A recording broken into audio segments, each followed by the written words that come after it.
What to do with an inheritance. Hi there, it's Luigi and welcome to Catapult Capitalism, your guide in making smart financial moves for your future. If you enjoy watching our videos, feel free to like, subscribe, and hit that notification bell so you get updated whenever we upload a new video. In today's video, we are going to share with you the possible actions that you can take when you receive an inheritance. So if you dig these kinds of videos, then keep on watching. A substantial inheritance may be both a blessing and a curse. A blessing because the money may come in useful eventually, and a curse because it imposes a certain obligation on the recipient to utilize it properly rather than just squander it. Don't assume you'll get it. First and foremost, if you've been anticipating a significant inheritance but have yet to get it, don't depend on it. Things are subject to change. At the end of their life, your family or another donor may incur significant medical or nursing facility expenditures. They could opt to donate everything to charity, or a con artist might defraud them. As the old saying goes, don't count your chickens before the eggs have hatched. According to a report published in 2011 by the Bureau of Labor Statistics, the long-predicted inheritance boom as the World War II generation passed their riches onto their baby boomer progeny never occurred. Only around 21% of families reported receiving an inheritance or a gift of assets between 1989 and 2007.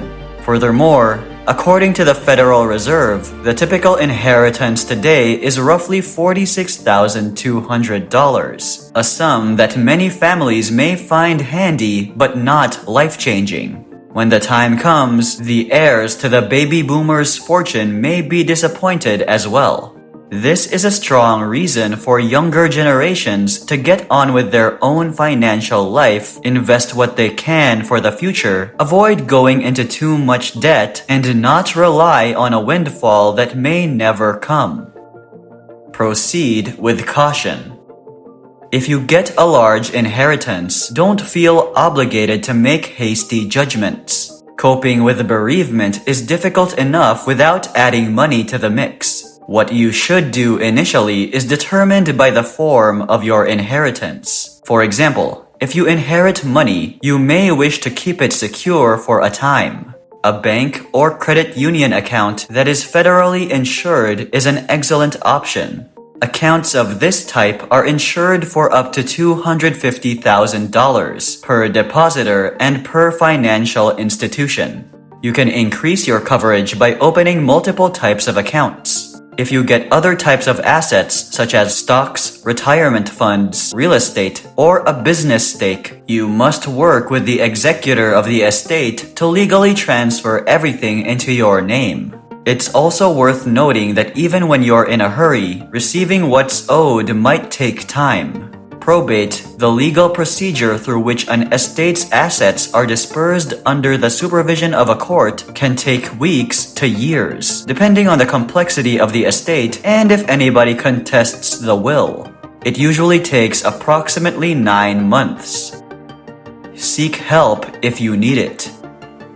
Depending on the amount of money involved and your degree of comfort in making financial decisions, you may wish to pay for expert advice. A financial planner can advise you on how to manage your money in the near term as well as create a long-term financial plan that considers all of your assets and liabilities. A fee-only financial advisor who earns no compensation for directing you towards certain assets but costs you for their services might be a smart alternative here.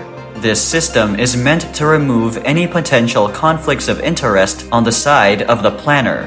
A planner can also advise you on how to handle any non-cash assets you've inherited. If you inherited assets, for example, you'll need to evaluate if they're a suitable fit for your portfolio or if you should sell them and invest the proceeds elsewhere. Pay off your debts. Paying off debts, especially high-interest obligations like credit cards or school loans, is a good use of inherited money. Lower interest debt, such as a home mortgage if you have one, is a more subjective decision. If you'd feel safer with a paid-off mortgage, go ahead and utilize the inheritance for that. If you'd rather invest the money for a larger return than your mortgage is costing you, that's also a viable option. Invest. After you've paid off your bills, you may decide what to do with the money left in your bank or credit union accounts. Again, do not hurry. You should definitely start investing the money with the advice of a financial counselor. You could also do this on your own if you like. In terms of investment concepts, inherited money is no different from money you earned yourself. Consider the inheritance in the context of your overall portfolio unless you choose to keep it separate for emotional or other reasons. Aim to be suitably diversified over a range of investments with varying degrees of risk. And rather than investing it all at once and risking buying at excessively high prices, consider doing it over time using a method like dollar cost averaging or value averaging. Recognize the tax implications. Unless you inherit a large sum of money, federal estate taxes are unlikely to apply. In 2022, for example, those provisions will apply only to estates valued at $12.06 million or more. Some states also have inheritance taxes, but you don't have to worry about these because they are paid by the estate, not you. Certain sorts of assets, however, do have tax ramifications. For example, if you inherit stocks, keep track of how much they were worth on the day the person from whom you got them died. This is because you'll need to know your cost base if you decide to sell them in the future. Inherited IRAs are also more difficult to understand. The tax requirements differ based on whether the decedent was your spouse or another person, as well as the kind of IRA, regular or Roth. You will not be taxed on the money you inherit, but you will be taxed when you withdraw from a regular IRA, just like the original owner.